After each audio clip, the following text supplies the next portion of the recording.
Jadi hal-hal yang membatalkan puasa wahya kismani, kismun yubtil thawabus shaum wa kismun yubtil as-shaum wa kadzalika thawab. Hal yang membatalkan puasa itu ada dua macam. Yang pertama, membatalkan pahala puasa. Puasanya sah tapi pahalanya batal. Artinya apa? Kosong daripada pahala. Tidak ada nilai pahala puasa kita. Yang didapat cuman lapar dan haus. Ya, ini yang paling bahaya sebetulnya. Makanya Nabi SAW dalam hadis mengatakan, kam min shaimin laisa lahu min siyamihi illal ju' wal atash. Berapa banyak kata Nabi SAW orang puasa tidak dapat apa-apa dari puasanya, hanya lapar dan haus saja. Artinya puasanya tidak ada nilai, tidak diberikan ganjaran oleh Allah Subhanahu wa ta'ala. Puasanya sah tapi pahalanya kosong. Itu yang pertama. Yang kedua, yang membatalkan puasa itu sendiri. Nah, ini juga yang perlu kita perhatikan agar pahala kita atau puasa kita tidak batal, karena tadi syarat daripada rukun atau rukun daripada puasa meninggalkan hal-hal yang membatalkan puasa. Ya. Kalau batal puasanya jelas pahalanya pun batal. Kalau tanpa uzur sengaja. Beda hal kalau uzur, maka berapa jam yang dia sudah puasa tetap akan diganjar oleh Allah Subhanahu wa ta'ala. Yang pertama, hal-hal yang membatalkan pahala puasa atau hal-hal yang menghilangkan pahala puasa. Puasanya sah tapi pahalanya hilang. Ada 5 sebagaimana yang dirangkum dalam hadis Nabi sallallahu alaihi wa ala alihi wasallam. Dalam hadis Nabi mengatakan, hamsun yuftirna shaim. Ada 5 kata Nabi yang menghilangkan pahala orang yang berpuasa. Menghilangkan pahala orang yang berpuasa. Yang pertama, al-kidhib, ya, berbohong. Siang-siang bohong, ya, apapun kita bohong dalam bentuk apapun sering kita jelas, walaupun bohongnya bercanda, ya, melucu misalkan cerita-cerita, tapi cerita bohong ya bohong namanya. Bohong itu tidak ditolerir dalam adaan apapun. Apapun alasannya namanya bohong, ya. Jualan di pasar misalkan, ya, nawarin barang bohong, kan biasa sering terjadi itu, hilang pahala. Macam-macam. Makanya hati-hati orang zaman dulu itu puasanya zahir batin. Mulut mereka bukan mereka kunci dari makan saja, bahkan mereka kunci daripada hal-hal yang tidak manfaat, apalagi hal-hal yang ada dosa, sehingga mulut mereka hanya mereka gunakan untuk membaca Al-Quran, berzikir, bersalawat kepada Nabi Muhammad dan yang lain sebagainya. Maka bohong dapat menghilangkan daripada pahala puasa. Yang kedua, al-ghibah, menggunjing, ya, menggibah orang. Dzikruka akhal muslim bima yakrah walau kunta shadiqan. Gibah itu maknanya kata ulama membicarakan saudara kita dengan apa yang dia benci. Kalau dia dengar kira-kira dia marah, walaupun yang kita sampaikan ini betul, benar, ya, maka gibah di siang hari itu dapat membatalkan pahala puasa. Oh, berarti kalau gibah malam-malam enggak apa-apa, Bib? Ya, enggak gitu juga. Intinya gibah mau di bulan Ramadan kah, mau enggak boleh. Khususnya di siang hari di bulan Ramadan, hilang pahala puasa kita. Capek-capek aja kita puasa. Kita menggunjing orang, membicarakan orang, maka lenyap pahala daripada puasa. Yang ini bahaya, kita enggak sadar. Hilang pahala kan kita tidak tahu, berkurang pahala kita tidak tahu, tidak ada aplikasinya kita lihat bisa, oh hilang poin pahala saya, tidak bisa lihat kita. Kalau bisa lihat takut kita jaga-jaga terus mungkin, ya, nah, karena tidak kelihatan tadi, makanya bahaya. Kita tidak sadar, kadang-kadang digiring setan untuk melakukan hal-hal demikian, karena setan punya banyak cara untuk merusak pahala kita. Dia lepas kita untuk ibadah, tapi dia gunakan cara untuk merusak ibadah kita. Nah, jadi gibah itu dapat menghilangkan daripada pahala puasa. Yang ketiga kata Nabi, an-namimah, ya, mengadu domba, naqlul kalam bigasdi igail fitnah.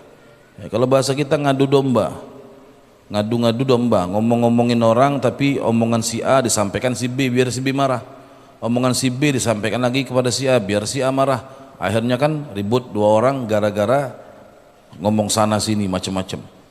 Tentunya namimah ini, adu domba ini, satu hal yang sangat besar daripada dosanya. Dalam hadis Nabi mengatakan la yadkhulul jannah an-namam, tidak bakal masuk surga kata Nabi orang yang hidupnya suka mengadu domba. Dan ini juga dapat menghilangkan daripada pahala puasa, itu yang paling bahaya.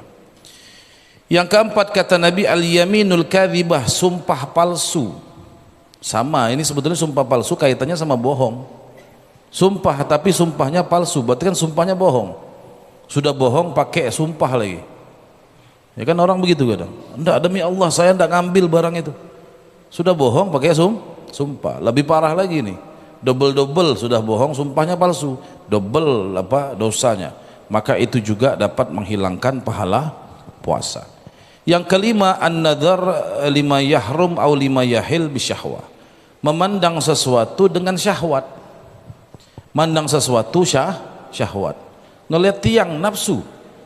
Kayak apa ngelihat tiang nafsu ini? Parah sudah dibuat.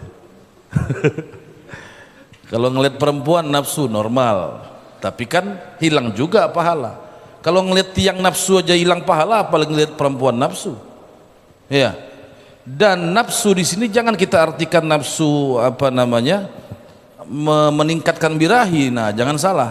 Syahwat di sini kata ulama, sekiranya kita kalau mandang bagus nih, cantik ini, lihat perempuan lewat nih, muncul apalagi sampai kalimat seperti itu, itu sudah syahwat kata ulama. Jadi jangan kita artikan syahwat ini harus meningkatkan birahi, nafsu. Enggak, kita ngelihat sudah ngerasa nyaman, enak dilihat saja, itu sudah kategorinya nafsu. Kadang-kadang orang bilang yang penting jangan berkedip aja, pandang aja lama-lama enggak apa-apa. Kalau sudah berkedip, udah kedipan kedua haram. Betul apa salah? Betul apa salah? Ya, ente walaupun pandangan pertama ente ngelihat, harusnya kan Allah mengatakan sudah dalam Al-Quran ya, kita itu hendaklah menundukkan pandangan. Namanya apalagi kita hidup zaman sekarang, kita keluar rumah tidak tahu ada perempuan dan yang lain sebagainya. Yang penting kita bisa menundukkan pandangan, mengalihkan pandangan kita. Tapi kalau dipandangin terus walaupun tidak berkedip itu sama aja. Ente merasa nikmat, merasa enak memandangnya, maka syahwat sudah kategorinya. Hilang pahala puasa kita. Makanya zaman sekarang kan repot kita coba. Di luar apalagi kerja, cari duit. Makanya orang dulu kalau sudah masuk Ramadan mereka libur sebulanan. Mereka khususkan 1 bulan itu untuk ngejar akhirat. Takut pahala puasanya hilang di rumah aja. Kalau kita sekarang kan ya yang kerja dengan kerjaannya, yang dagang dengan dagangannya, di luar ngeliat perempuan, yang perempuan sama ngeliat laki-laki sama. Jangan dikira perempuan ngeliat laki-laki tidak apa-apa, sama. Kalau syahwat ganteng nih, iya ibu-ibu. Jadi jangan hanya laki-laki terus nanti yang dituduh mata jelalatan. Kadang-kadang perempuan juga ganteng nih, ya dilihatin misalkan dan yang lain sebagainya. Maka itu dapat menghilangkan daripada pahala puasa. Orang dulu 11 bulan nyari dunia, 1 bulan buat akhirat. Jadi 1 bulan full mereka liburkan itu urusan dunia mereka, betul-betul fokus untuk akhirat. Kita 12 bulan nyari dunia kurang masih, betul nggak? Yang berat godaannya kadang-kadang puasa tuh orang jualan lebih rame. Nggak jualan sayang. Nah, jadi itu memandang sesuatu dengan syahwat maka hukumnya haram walaupun di luar bulan puasa. Hanya saja kalau di bulan puasa kita lagi puasa ya pahala puasa hilang.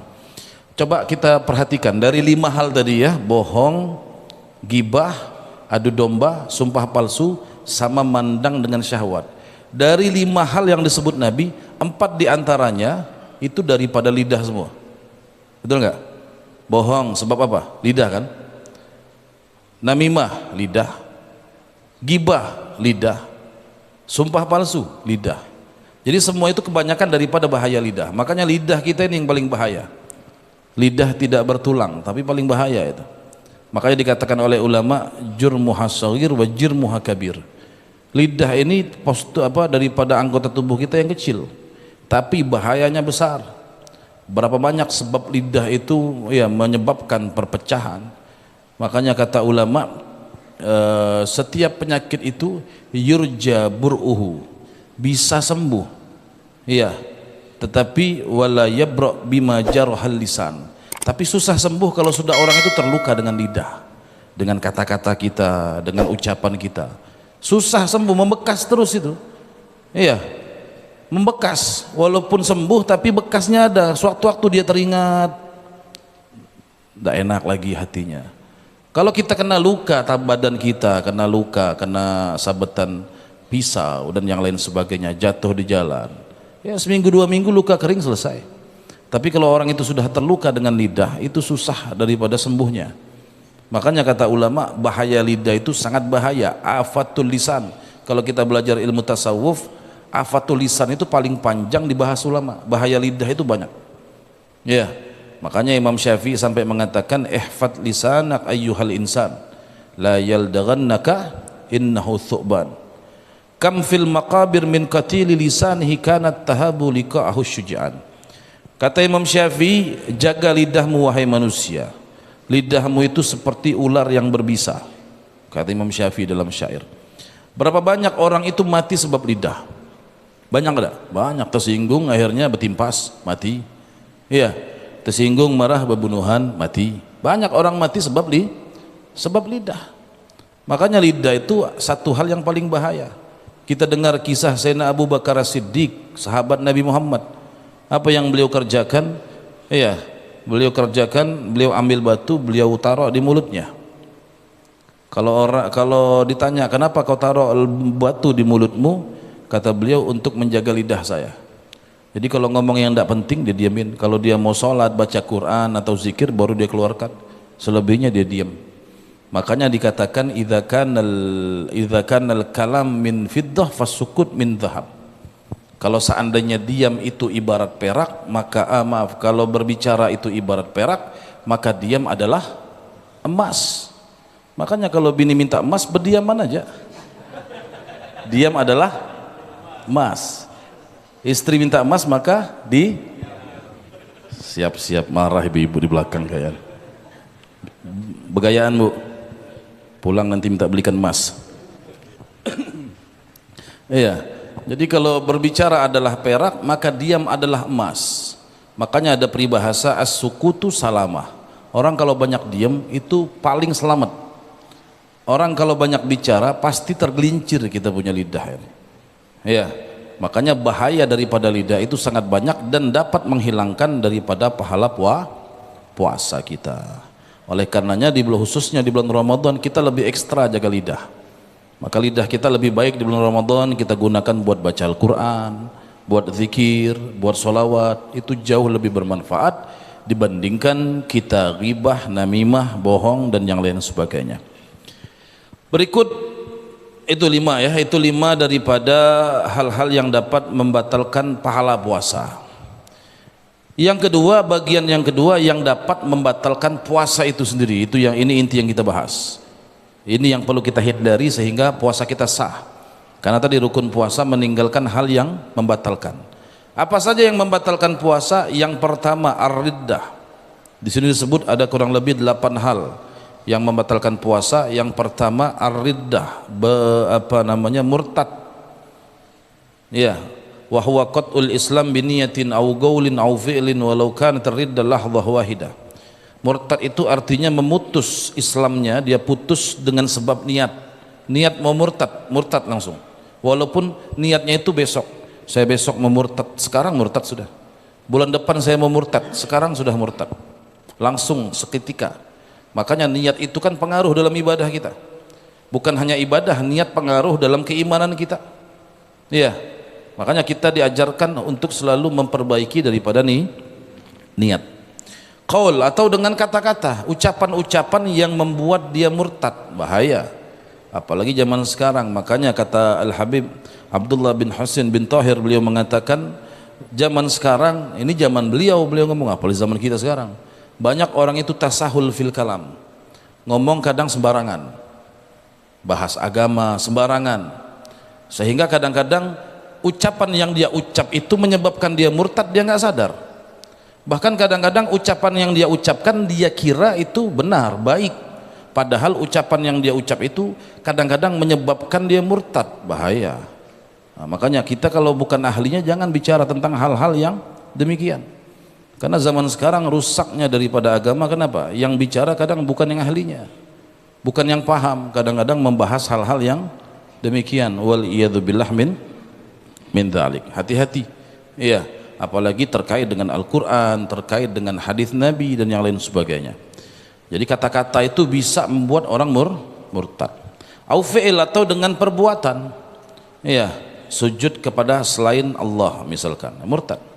Walaupun murtadnya sebentar, jam 12 murtad, setengah 1 dapat hidayah, masuk Islam lagi, syahadat lagi dia. Batal nggak puasa? Batal. Walaupun murtadnya sebentar, maka murtad dapat membatalkan daripada puasa. Al-muftir atsani al-haid wan nifas wal wiladah. Yang kedua yang membatalkan puasa, ini khusus perempuan. Ya, haid, nifas dan melahirkan. Haid, ya, perempuan tengah-tengah misalkan jam 1 siang, tiba-tiba pas dia mau buang air kecil lihat keluar darah. Ya, padahal dari subuh pagi enggak. Tiba-tiba jam 1 siang dia lihat keluar darah. Apa hukum puasanya? Batal. Tapi sunnah kalau dia baru mendapatkan itu darah hari pertamanya itu di tengah puasa, sunnah baginya imsak. Artinya tetap dia puasa, nanti buka puasa baru ikut puasa. Bukan berarti jam 1 siang dia lihat darah tiba-tiba dia makan, enggak. Tetap nanti disunnahkan dia baginya imsak, tetap kayak orang puasa. Sampai nanti buka puasa baru ikut. Wan nifas, atau juga nifas, darah yang keluar setelah lahiran, nifas juga membatalkan puasa. Wal wiladah, dan juga melahirkan. Ya, di bulan Ramadan dia melahirkan dengan cara apapun, baik normal atau sesar dan yang lain sebagainya, maka hal tersebut dapat membatalkan daripada puasa. Nah, ini khusus perempuan. Al-muftir tsalits, yang ketiga yang membatalkan puasa, al-junun walau lahdhah, gila. Gila walaupun sebentar. Jam 12 gila, setengah 1 sadar lagi. Cuman jadi pertanyaan, kayak apa kita bedakan ini gila kah apa udah waras nih? Iya. Yang ada gila-gilaan kadang-kadang kan ya, atau pura-pura gila. Gila walaupun sebentar itu membatalkan puasa. Iya, membatalkan daripada puasa. Yang berikut al-igma was sukur, pingsan atau mabuk idza amma jami'un nahar. Kalau pingsan itu ya sepanjang hari, dia pingsan dari subuh sampai mau buka puasa enggak sadar-sadar, batal puasanya. Beda sama tidur. Kalau tidur seharian dari habis subuh tidur, bangun-bangun mau buka puasa, baru bangun, enak betul puasanya, 5 menit aja. Sebelum 5 menit maghrib bangun dia, mandi, duduk sebentar, azan maghrib, makan minum dia. Sah puasa? Sah. Kalau kita bicara hukum sah, tapi kan banyak dosa akhirnya, tinggal segala-galanya.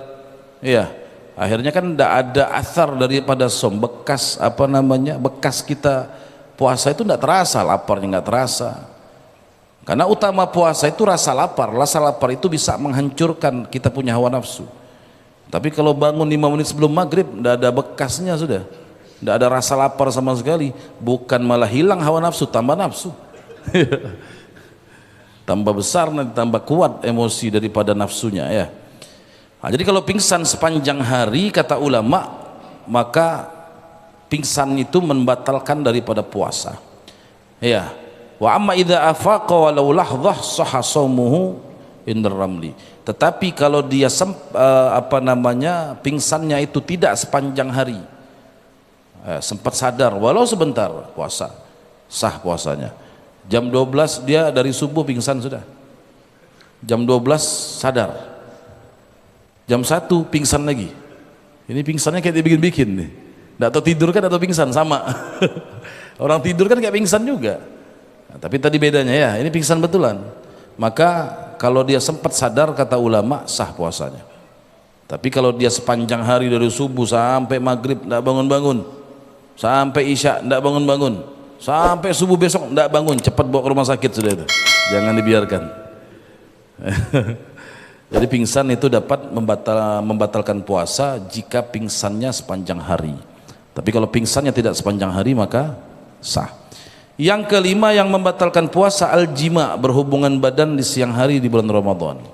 Ya, jadi berhubungan badan di siang hari di bulan Ramadan itu membatalkan puasa. Bahkan kalau dia berhubungan sampai di siang hari, kena yang namanya kafaratul udhma. Kafarah itu hukuman kalau bahasa kita. Kafarah itu banyak dalam syariat. Ada namanya kafaratul yamin, karena sebab melanggar sumpah ada hukumannya. Ada namanya kafaratul zihar, Ada namanya ini kafaroh yang paling besar, itu adalah berhubungan badan di siang hari di bulan Ramadan. Maka kena yang namanya kafaratul uzma. Iya, hukumannya tadi. Jadi untuk dia menghilangkan atau menghapus dosa tadi, dia harus jalankan kafarohnya tadi. Sama orang misalkan melanggar sumpah. Iya, melanggar sumpah. Ternyata sumpahnya sumpah bohong. Misalkan dia harus, untuk dia biar tidak berdosa, dia harus bayar kafarohnya. Ada kafarohnya itu. Tapi jangan disengaja. Anda apa-apalah bohong, nanti bayar kafaroh aja. Tidak boleh begitu ya. Tetap kita selalu berusaha jujur. Jadi kalau orang bohong itu, dia bohong, apalagi bohongnya itu pakai nama Allah. Demi Allah saya hendak melakukan ini, contoh. Tapi ternyata dia langgar. Untuk menghapus dosanya itu ada kafarohnya. Ya, ada penghapus dosanya bahasanya. Biar tidak berdosa kita. Sebagai gantinya ada. Sama dengan puasa. Kalau berhubungan badan di siang hari, ada kafarohnya untuk menghapus dosanya. Ya, adapun kafarohnya insya Allah kita bahas di pertemuan yang akan datang.